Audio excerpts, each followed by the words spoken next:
Hello, brothers and sisters. It's a new week. We are very happy to welcome you to our show titled Speak of Africa. There's a whole lot of news breaking out in Africa this week. You guys have sent us a whole lot of stories. In fact, the focus is going to be the coup d'etat in Niger. That's going to be the focus of today. Then we're going to build the story around the coup d'etat in Niger. So we thank you very much. You guys have been sending us a whole lot of stories. And you've been commenting also. So we're going to take you to task on all those comments. Because Speak of Africa is your show. It's a form of communication. When you speak, we also speak, we respond. So we thank you very much for your comments. And I'm going to handle your comments today. I'm not going to ignore you. All the comments you made, I'm going to respond. Okay? But before we begin, I want to say thank you to all our subscribers. Lately, we've realized that so many of you have been subscribing. We ask you to subscribe, and our video director always makes sure he puts that subscription button. Touch it, click on it. You guys are just doing what we ask you to do, and we say thank you very much for your confidence and your support. Then, those who are watching the show for the first time, we're also encouraging them to subscribe. When you subscribe, you make it easy to get our videos. Right now, we have a whole lot of videos on YouTube. In addition, we have afrique.com. So you can really access a lot of videos. Then I've noticed that sometimes you ask us a lot of questions, but we've addressed these questions on some of our videos in the past. Particularly, you guys were talking about the Boko Haram and some of the issues with Dr. Arikana Chihombo-Rokwai. We had made a lot of videos on this subject. Even Niger, we've made a lot of videos on Niger, so we're going to be repeating some of those points. Then some of you were mistaken. You were thinking that we are supporting the West. We've explained to you that our position always is objective. We don't support the West, we don't support the East. What we support is an approach to development called self-reliance. We think Africans should model the excellence of Asian countries. After the Second World War, Japan was on her knees. How did Japan emerge? Japan did not emerge by borrowing money from Russia, by borrowing money from Europe. Japan emerged by the citizens of Japan pulling themselves up by their own bootstraps. Okay? That's what they did. So Africa also has to do the same thing. Africa has to get rid of these coconut head leaders. And that's what we've been saying. And the African youth of today is what I call the never again generation. They are like the slave who decides to say, Master, I've been saying yes every day, but I will not say yes to you anymore. Now I have to start saying no. I'm rebelling. L'homme révolté. Man in revolt. That's the African youth of today. People of my generation have failed.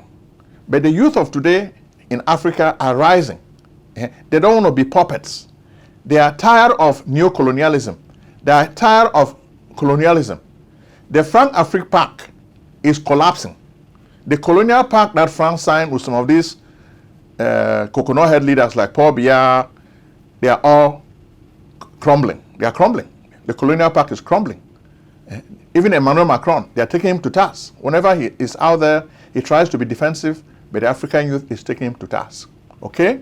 But before we get into our new segment, what we really want to do is we want to thank the supporters of this show. One, we want to introduce you to Dominion Academy. We've always told you that we like Africans to gain knowledge.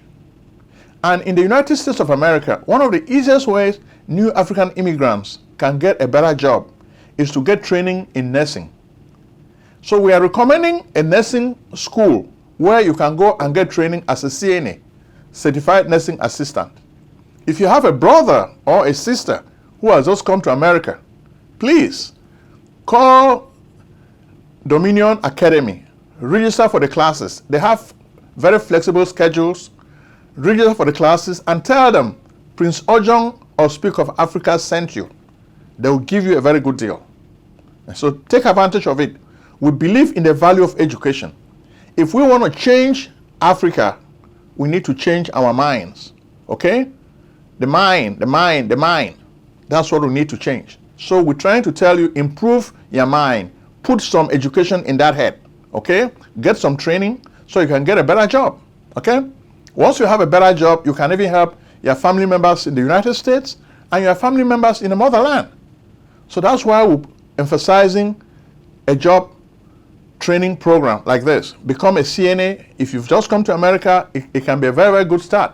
Instead of washing dishes the way some of us used to do, you can start with something better, okay? And that's advice we're giving you. In addition to Dominion Academy, there is also Bitech 97. They are hosting computer classes. I taught myself how to use the personal computer. When I bought my first computer, most of my friends looked at me and they laughed. Why are you buying a computer when you don't know anything about computers? I said, well, the way I learned from a seminar at Howard University, they call the computer the magic page. I saw the potential of the personal computer and I believe in the technology. I had an eureka movement, just like Bill Gates on the campus of Howard University. When he saw the microchip processor, he decided to launch his whole future on the microchip. He quit his studies at Harvard and founded Microsoft. And today, he became the richest man in the world.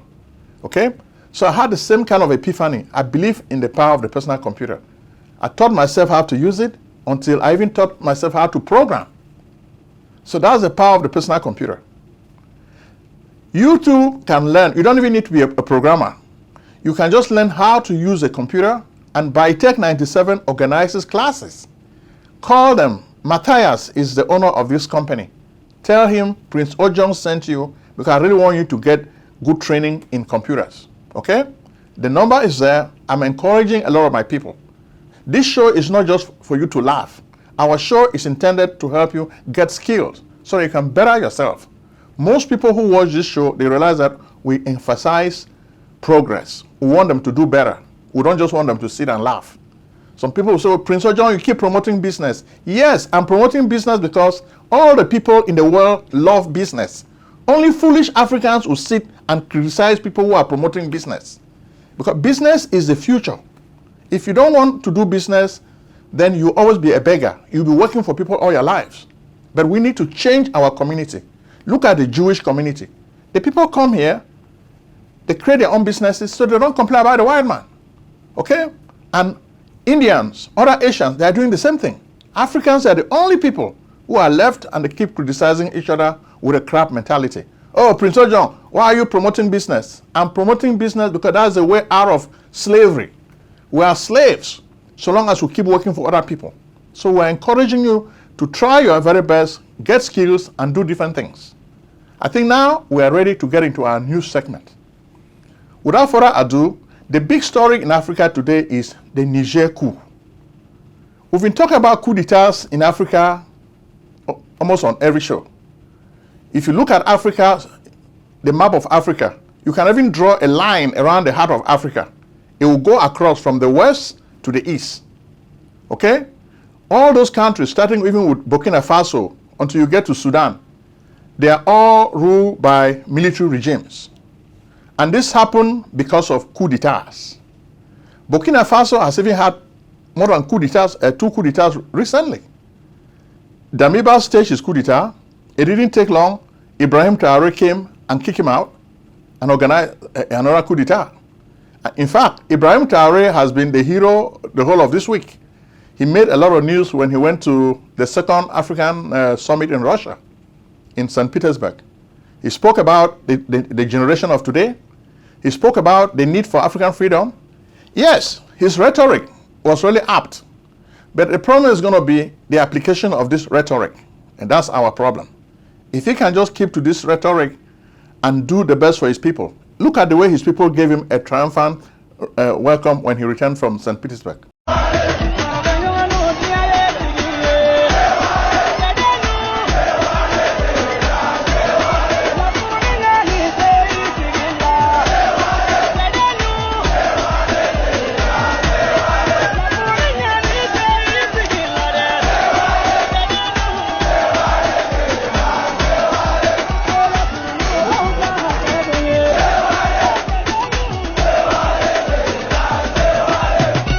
How long is this euphoric welcome going to last?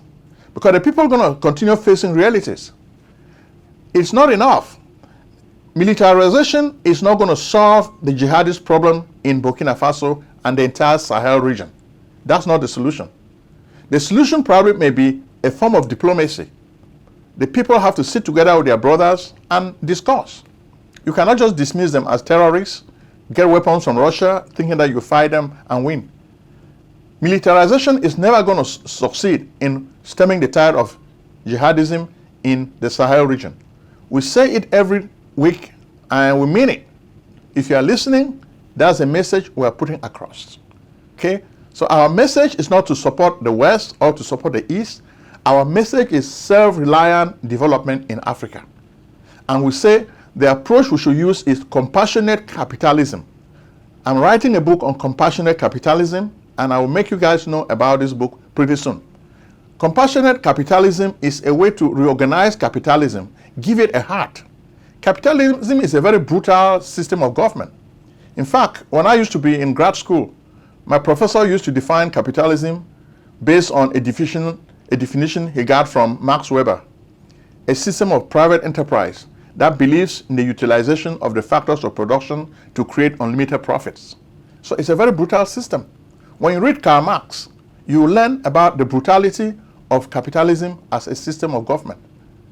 But we need to take it to Africa, but change it. We don't need to just use capitalism the way it exists in the West. We can change it so that it suits us in Africa.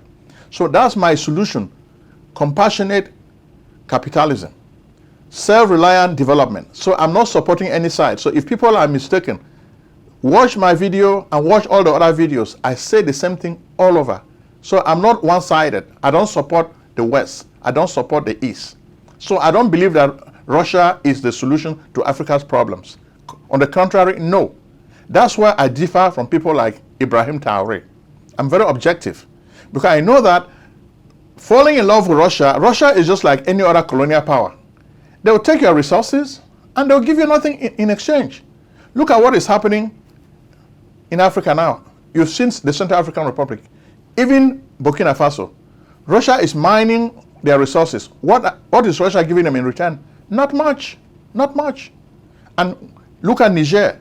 Why did the coup d'etat happen in Niger? Well, we don't want to sound like a broken record. It's the same problems we've been talking about, the politics of exclusion. When we have resources in Niger, Niger is a country that produces a whole lot of uranium and a whole lot of gold. In fact, when we're talking about uranium, some of you may not even know what uranium is all about. It's a natural resource. Orano, which is a French company, that's why Orano is in Niger. They are there to exploit uranium because Niger is the 7th producer of uranium in the world. Uranium is a resource that is used in submarines and nuclear plants. So it's a very vital resource. But interestingly, France uses this uranium, they take it, they process it, they sell it for like $500. Then they give less than $2 to the people of Niger. So it's a very bad example. And the military junta is saying that that's why they are kicking the government of Mohamed Bazoum. That's why they kick him out of the presidency, because it's not good for the country. Then the situation with jihadists has exacerbated in the country. We've been telling you this. Whenever the jihadists keep people in Niger, we tell you. And we even said on one of the shows that Mohamed Bazoum was making a big mistake aligning with France because it's going to result in his undoing. We told you that there were a lot of French bases and American bases in Niger. As you can see, when this coup d'etat was unraveling, most of these foreign interests did not do anything to protect Mohamed Bazoum. So he's really startled. Oh, President Biden, are you not going to help me protect democracy? Joe Biden doesn't care about democracy. He cares about American interests. For some reason, Africans are just dumb. They don't just understand. Joe Biden doesn't care about Africans. He cares about Americans because those are the people who voted for him to become president. Africans do not vote for him, so he doesn't care about Africans. Africans have to care about themselves. They have to solve their own problems. Okay? So this problem now in Niger, how is this playing out? Well, this time the president of Nigeria, President Bola Tinubu is threatening, because he is the head of ECOWAS. ECOWAS is a community of West African states, economic community of West African states. That's what ECOWAS stands for. Bola Tinubu, the new Nigerian president, is the chairman of ECOWAS. So he is putting pressure. In fact, they've given the junta in Niger a deadline so that by the end of Sunday, August 6th, if Mohamed Bazoum is not restored to the presidency, they are going to take that country by force. But is it going to happen? Well, the two sides are preparing. While Bola Tinubu is making threats, the military junta in Niger is calling the Wagner group for help. Then, of course, some of the military regimes in Africa are claiming that they're going to give support to Niger. I look at that like just toothless bulldogs backing. What kind of military help can Burkina Faso give to Niger? Burkina Faso cannot even fight the jihadists on its territory. The government of Ibrahim Traoré does not even control a lot of territory in Burkina Faso. The jihadists are controlling a big swath of his country. So if he has so much military power, why can he not kick out these jihadists? That's the question I'm asking. So I don't even take the threat of Mali. Mali is claiming, oh no, we're going to fight anybody who tries to intervene in Niger. Mali doesn't have the military power. They don't have the military muscle. If Mali had the military muscle, they would have been able to kick out the jihadists. In fact, in 2011, who kicked out the jihadists in Mali? It was the government of François Hollande of France. They are the ones who kicked out these jihadists. These guys were about destroying Timbuktu. So that's the guy who really saved Mali. But even today, the jihadists still reign in Mali. Has Assimi Goïta succeeded in kicking them out? No, because these guys are very malleable. They know how to move around. He cannot take them out. So he is not really a serious threat against ECOWAS. So if Bola Tinubu is a smart politician, and we believe he is, he may be able to put together a coalition, just the way President George Bush did in the United States during the first Gulf War, to take on the military junta in Niger. He can do it. But we're going to see if he's serious. He can really pull the various factions together, and they will pull this deal, and it will work. What can Guinea do? Guinea, Mamadi Doumbouya is also another leader of a junta in Guinea. But what can he do to save Niger? We don't think he has a military muscle to save Niger. He may be able to pick up the former president of his country like a baggage, but he cannot do that to ECOWAS, because ECOWAS has a lot more resources. And besides, it so happens that this time the chairman of ECOWAS is the president of Nigeria. Nigeria is the biggest force in Africa. The only other country in Africa that can really compete is South Africa. Nigeria is big, and they have the muscle. So if ECOWAS really decides that they want to take on Niger, they will do it. Okay? Look at what happened to Gambia. When Yahya Jammeh was threatening that he did not want to leave, it was ECOWAS that threatened him, and once they were close to his doorsteps, he blinked and decided to leave. So if they do the same thing to Niger, they're going to leave. But when I look at the way things are playing out, all these foreign forces are in Niger. They know what they're benefiting. The French will never leave Niger. So the people of Niger have to really fight and fight and fight. The French will not leave that country because they need resources. Okay? They will not leave Niger. And America is supporting the French behind. So those are the dynamics you have to understand. They're playing politics. It's like, oh no, we're not involved in what is happening in Niger. Do you believe that? No, we don't believe that. That's just politics. And it seems Africans sometimes don't understand the complexity of world politics. And that's just world politics for you. So if Bola Tinubu really decides that he wants to take on, we want you to know. But of course, there are many alarm bells ringing all over the capitals of many African countries. because they have seen what has happened. Take, for example, La République du Cameroon. Paul Biya has rigged every election you can think of in that country. Since he became president in 1982, he has rigged every election. Every time he tells them, if I don't win, then cancel the election. So everybody is afraid. They always say, oh, he has won. Do you need tax preparation services? We can help. Contact PJ Tax Service, America's only full-time income tax preparers. Like the good old doctor, we do not close our doors after April 15th. In fact, we stay open all year round in order to serve you. We are located at 11207A, Lockwood Drive, Silver Spring, Maryland, 20901. Make an appointment today with Prince Ojong, your tax expert. Call 240-350-1131 or visit us on the web at www.pjtaxservice.com. So he has architected the best way to rig elections in Africa. And this is why the youth of today, even the youth of Ambazonia, are fighting like hell to kick French people out of Cameroon. Okay? They want to kick them out. And you can even see the people of Ambazonia, by realizing that their Francophone brothers are stupid, they decided to take the bull by the horns. And that's what they are doing to the French. Biya is just a caretaker, but the French are really the ones behind. The Colonial Pact that de Gaulle signed with Aidjo, the young people of Ambazonia want that Colonial Pact to be cancelled.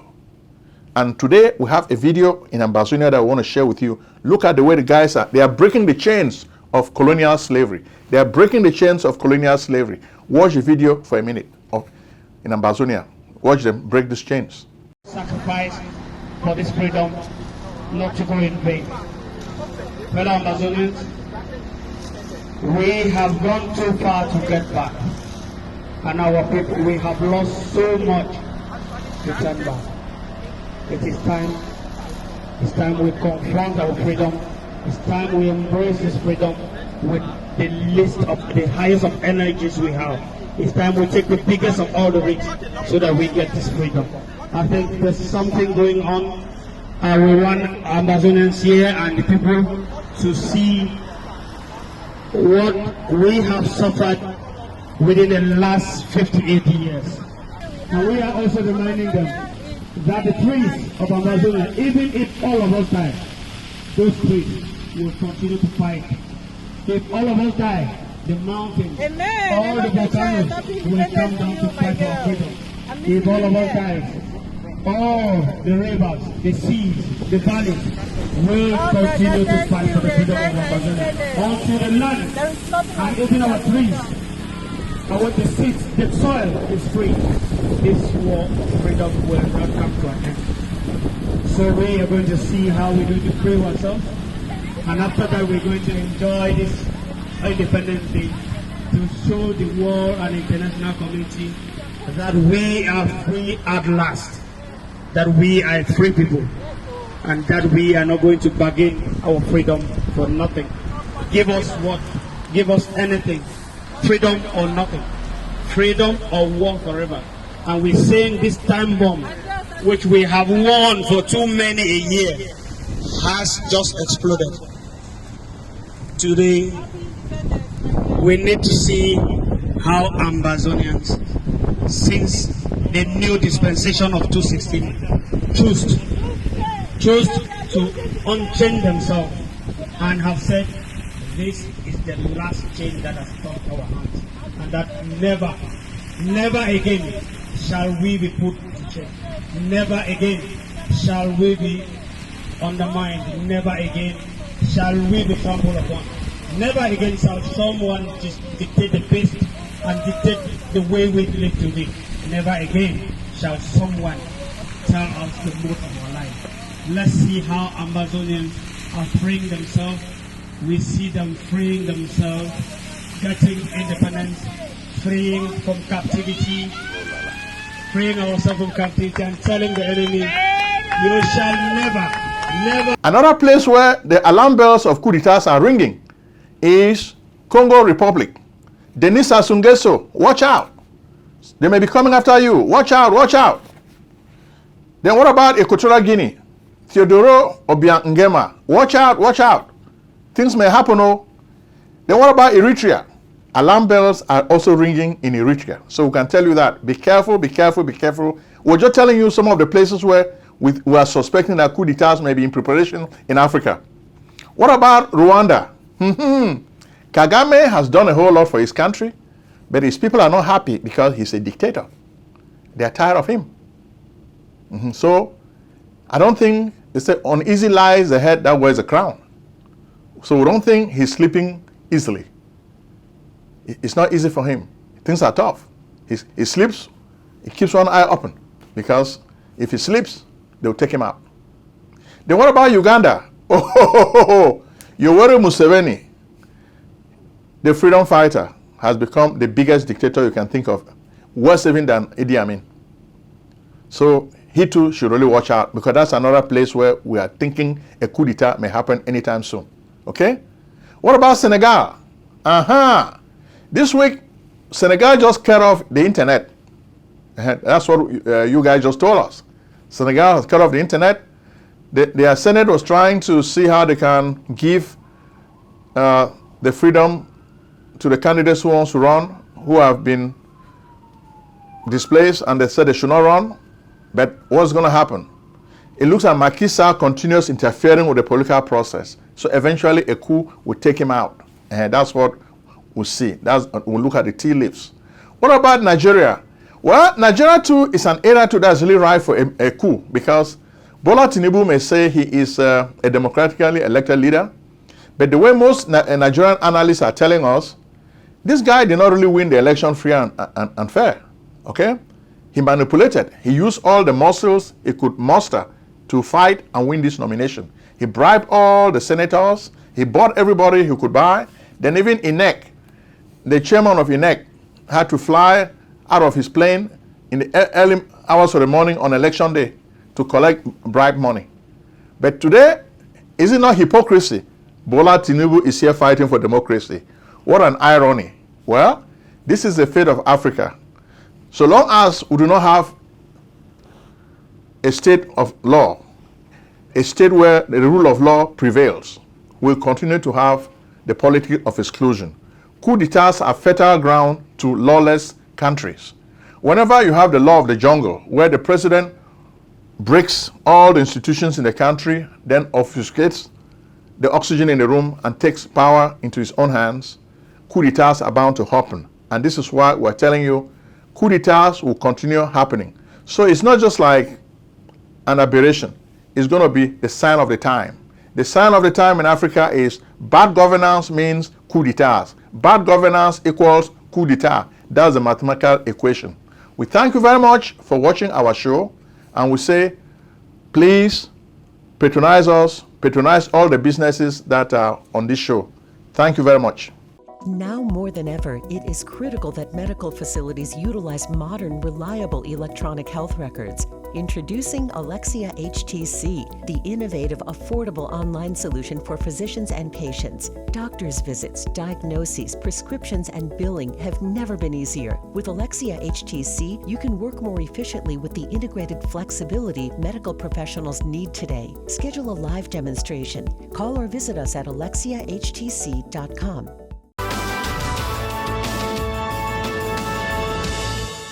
Medical practice software is too old. Indeed, all the programs are built on MUMPS, technology of the 1950s, and the programs cost too much money. Epic and Cerner cost billions of dollars. Meditech costs thousands of dollars too. In fact, that's why we created AlexiaHTC.com, a new and free EMR/EHR for doctors. AlexiaHTC.com is built for HIPAA.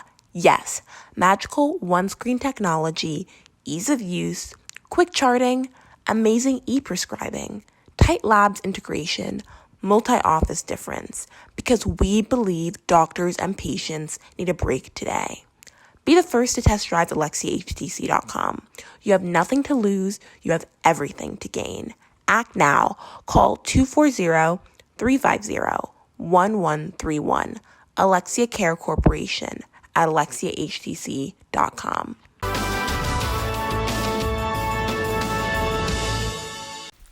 Selling a service or a product? Need buyers? Use the African Nation TV as a channel to reach many viewers. Act now and call Prince Ojong at 240-350-1131. That's 240-350-1131. Act today.